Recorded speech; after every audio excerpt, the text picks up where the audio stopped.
Good afternoon, Warriors. I'm here with Coach Darrin Fisher. Coach, knowing you had a really tough first 3 weeks of football, how would you evaluate the team as a whole?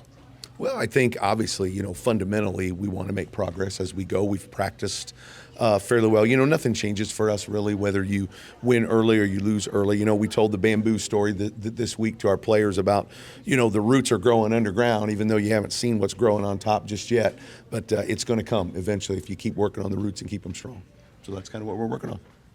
And Coach, Blake Smith he's a bit of a game wrecker sometimes. So how do you plan ahead for a player like him on defense? Well, I think your offensive system has to be built to where you can,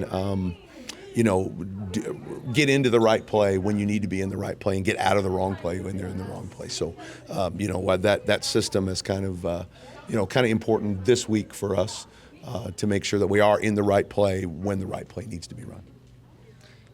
And also, Tante, Bowker, and Betts have been a bit of a three-headed monster this year for Franklin. So how do you plan to stop them, and how are you gonna just slow them down this week?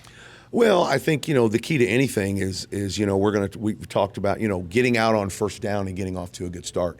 If it's 2nd and 7 or more, that's very hard to get the next first down. If it's 2nd and 6 or less, it's kind of easy to keep the chains moving. So the most important thing we have to do is start fast. Every drive, every time, we have to get on the field and start fast. And if we can get them where, they're calling the plays that we want them to call, then we're in pretty good shape. So I would say that's kind of the way that you want to try to make somebody as one-dimensional as you can. And that's by being successful on first down. Gotcha. Thank you, Coach. Good luck tonight. I'm Griffin Sanders, Whiteland Beat Sports Network.